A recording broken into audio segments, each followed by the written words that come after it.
자, 여러분 안녕하셨어요? 오늘의 생활 속의 주역 개혁입니다. 이 주역이 사실은 이게 왜 공부하냐 이런 말 나올 수가 있죠. 이거 고리타분하게 몇천 년 전 공부를 왜 하느냐. 그런데 이제 지금 우리가 생활을 하면서 지금 현대사회에서 왜 주역이 필요할까 이런 생각을 해봤을 때 여러 가지 생각이 드는데 그 중에 하나가 지금 우리가 1년을 12달이라고 그러죠. 1년 12달. 그 12개월을 주역으로 그냥 해석을 했습니다. 예전에. 그것이 이제 12벽계도라고 해요. 12달 12벽계도 뭔가 12이라는 숫자가 비슷하잖아요. 10이라는 숫자가. 그죠?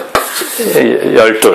그래서 요 12이라고 하는 요 의미를 서로 연결을 시켜서 그 주역에서 이제 연결시켰기 때문에 이제 그런 이야기를 좀 풀어나갈까 합니다.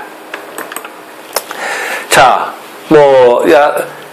우리 보통 사계절이라고 하겠죠. 사계절은 뭐죠? 춘, 하, 추동. 뭐 다 아는 얘기죠.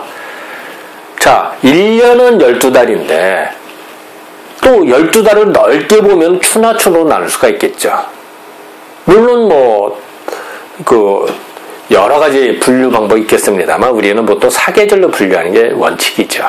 그랬을 때, 그럼 당연히 3달씩, 1년에, 그러면 3달씩 그 봄, 여름, 가을, 그럼 또 3, 4, 12, 12달이 되겠죠. 이렇게 해서 보는데, 그거를 예전에는 됐어요. 그런데 우리가 예전에 양력을 썼을까요? 음력을 썼을까요?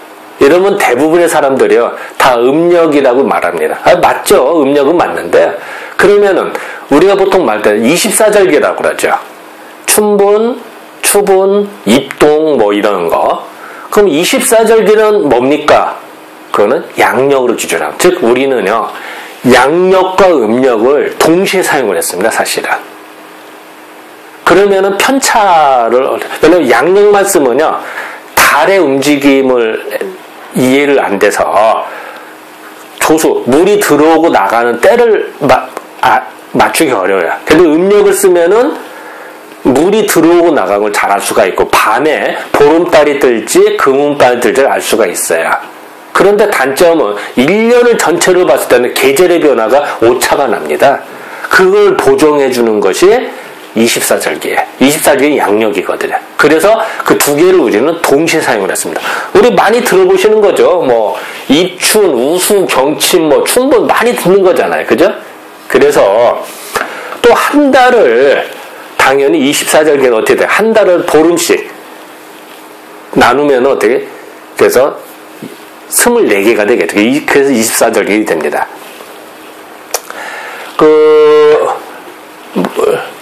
입추는 당연히 봄의 시작이에요. 그러니까 여름의 시작은 입하가 되고요. 가을의 시작은 당연히 입추가 되고요. 겨울의 시작은 입동이 되겠죠. 당연한 얘기죠. 또 봄의 한 가운데는 춘분이 되고요. 여름의 한 가운데는 하지가 되고요. 가을의 한 가운데는 추분. 이렇게 이제 동지 이런 식으로 이제 됩니다.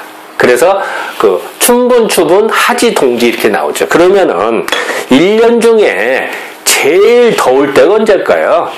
당연히 여름이겠죠. 여름 중에도 언제일까요? 사실은 하지가 여름의 날씨, 낮의 길이가 제일 길은 때입니다. 밤이 제일 짧고요. 그런데 덥기로 말하면 하지보다도 며칠 뒤에 보름이나 한 달 뒤가 더 더워요, 사실은. 그래서 하지를 지난 다음에 소서대서가 있습니다, 항상. 이제 이치적으로 말하면 소서보다는 대서가 더 덥겠죠, 사실. 큰 대자가 있으니까. 그런데 또 겨울은 어떨까요? 낮의 길이가 제일 짧고 밤의 길이가 제일 길다는 때가 동지입니다. 동지. 그러니까 이론적으로는 동지날 제일 추워야 되는데 사실은 추운 거는 그 뒤에 더 춥죠. 그래서 소환대안이 있어요. 그런데 또 우리나라에도 재밌는 속담 있죠.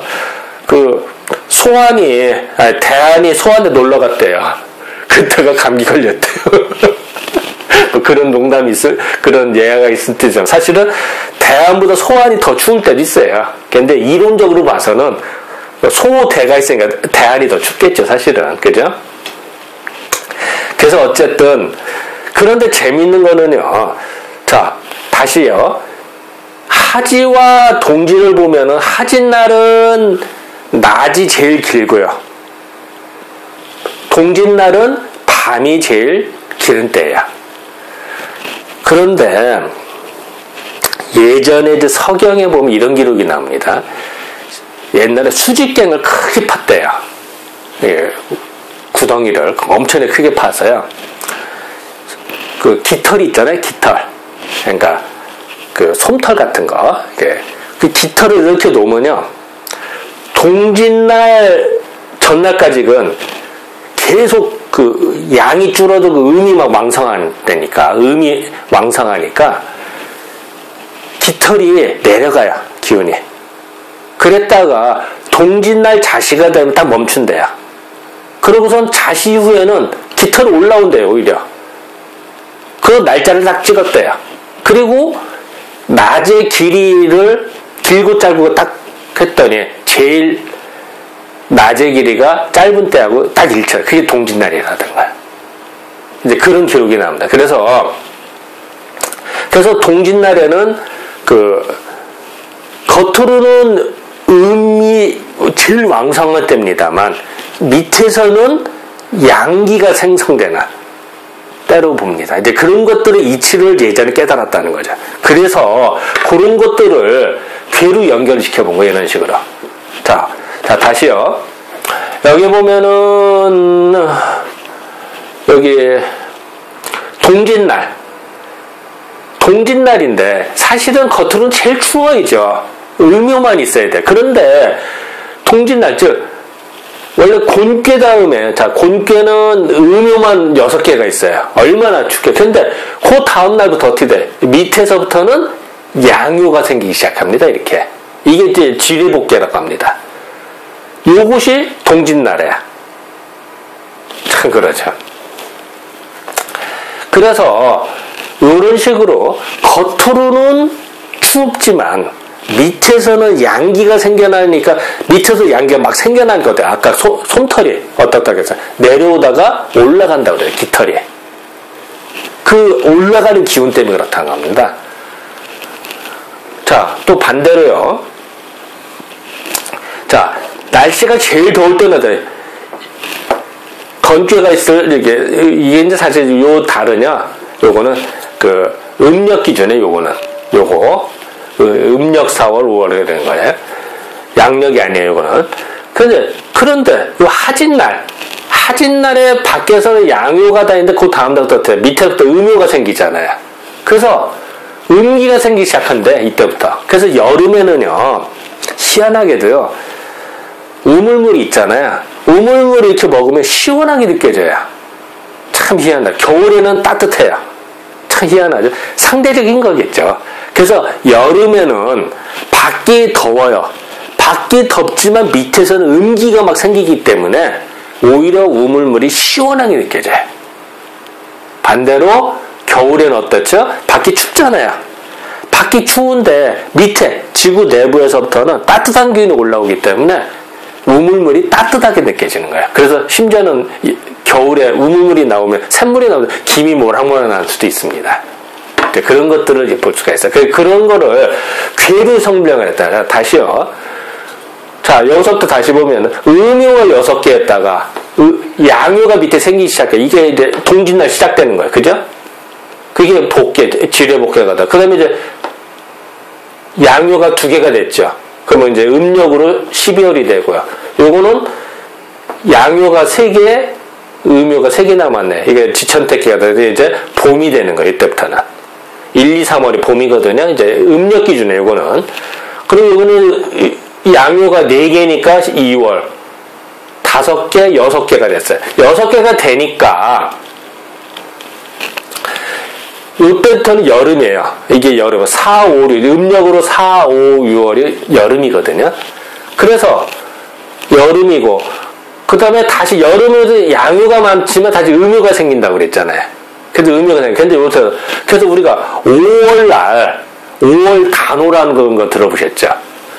음력 5월의 단오, 그리고 자축인묘 진사오미는 이제는 그 12지로 계산을 한 거고요.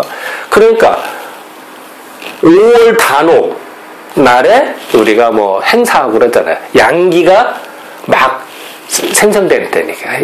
양기가 제일 극성하고 할 때니까. 그러고서 이제 다시 이제 음묘가 생기고 한 개, 두 개, 세 개가 생겼어요. 이때는 벌써 7, 8, 9는 가을이에요. 그래서 가을이에요. 가을. 가을인데, 그래서 입추가 되는 거죠. 그래서 가을이 되고, 우리가 8월 한가위 이런 데서 8월 한가위가 추석날이잖아요. 가을의 한가운데죠. 8월 한가위. 음력 기준에. 그래서 8월 한가위에 하는. 그래서 이런 식으로 그거를 다시 말하면은 음묘가 2개, 3개, 4개, 5개 이렇게 생겨나는 거죠. 이렇게 해서 다시 또 순환이 나요. 여기는 이제 다시 또 이제 겨울이 되는 거예요. 요 3개는 겨울, 1, 2, 3은 봄, 4, 5, 6은 여름, 7, 8, 9는 가을. 이렇게 순환이, 그거를 괴로 이렇게 설명을 했다는 거죠. 근데 지금 해석하고 정말 잘 들어맞는 거죠. 옛날이나 지금이나. 그거를 이름하여 12벽궤도라고 합니다. 폼나 보입니다. 사실은 12달을 괴로 표현했다. 근데 중요한 거는요, 그 이치가 있어요. 겨울에 얼마나 춥습니까? 하지만 밑에서부터 양유가 생기듯이 우리가 세상을 살다 보면 어려울 때가 생겨요. 힘들 때가 있어요. 하지만 내가 일이 잘 풀 수 있는 기운이 생긴다는 거죠. 또 일이 잘 풀릴 때는 어때요? 오히려 내가 혹시 잘못되지 않을까? 의무가 생기지 않을까? 해서 또 항상 경계를 해야 됩니다. 그 이치거든요. 그래서 옛날 성인들은 일이 잘 풀릴 때 오히려 혹시 일이 안 될까 걱정을 하고요. 일이 또 안 될 때는 좌절하지 않고 언젠간 또 잘 되겠지 하고 승화 발전하는 게 옛날의 성인의 태도였습니다. 자, 다시 말씀드릴게요. 우리들은 12벽궤를 통해서 뭘 할 수가 있느냐? 겨울에 아무리 혹독해도 속에서는 양기가 생겨나듯이 우리가 현실이 너무 어렵다 하더라도 좌절하지 않고 우리는 희망을 갖고 그거를 개척할 수 있는 기운이 있었다. 그런 지혜가 예전부터 있었다라고 생각이 듭니다.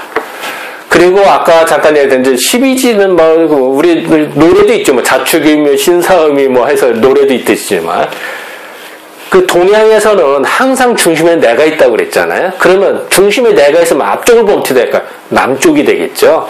등 쪽은 북쪽이 되고요. 왼쪽은 동쪽, 오른쪽은 서쪽인데 이 12지를 요새는 사람들이 이걸 개념이 잘 없어요. 서양식으로 말하면 어떻게 돼요? 지도 그리면은 서양식으로 우리나라 이런 식으로 우리나라가 좀 이상하네. 일본. 그러면 북쪽을 이렇게 해서 위를 북쪽으로 하잖아요. 그래서 우리들은 서양식의 개념에 사로잡혀서 이거를 거꾸로 그린 사람들이 있어요. 그거는 좋지 않고요. 그건 서양식의 개념이고요. 우리는 항상 모든 그림이나 도표들은 남쪽이 즉 내 앞쪽을 남쪽으로 여겼다. 이렇게 이게 이제 정상이에요. 그리고 자는이자는 우리 자정이라고 얘기하죠. 밤 12시를 말하고요. 정오 딱 오후에 한가운데니까 낮 12시를 정오라고 하잖아요. 그래서 오와 자를 이으면 좌우선이 되겠죠. 남극과 북극이 있는 선이 좌우선이 되는 거예요. 좌우선이 되는 거죠. 그래서 근데 이런 것들을 이치를 그리고 낮 12시 전이니까 오전이 되는 거고요. 낮 12시 이후가 되니까 오후가 되는 거겠죠. 근데 그거를 모르면은 왜 그런가 할 수가 있죠. 어쨌든 그렇게 이해를 하시면 되고요. 다시 말씀드리면은, 결론적으로 말씀드리면은, 이 12지라고 하는 거는, 12벽궤도나 12달이라고 하는 거는 다 생활의 지혜고 자연의 흐름이다. 아무리 힘들수록 좌절하지 않고 희망을 잊지 말라는 메시지가 이 안에 있는 것이다. 살다 보면 다 잘 될 수가 있나요? 오르막날도 있는 거죠. 우리도 산에 올라갈 때도 있고 내려갈 때도 있는 거잖아요. 언제나 똑같은 건 아니에요. 그래서 그런 것들을 우리는 알려준 것이다. 이 지혜. 그래서 우리나라에서는 24절기는 양력이고 음력에는 적절히 사용한다. 더 중요한 거는 우리는 좌절하지 않고 일제시대 때 얼마나 혹독했습니까? 근데 그 속에서도 우리는 좌절하지 않고 언젠가는 광복이 된다는 희망하에 우리는 지혜를 쌓아왔고 처신을 잘했던 거죠. 어쨌든 자, 오늘의 생활 속의 주역 이야기를 마치겠습니다. 네, 감사합니다.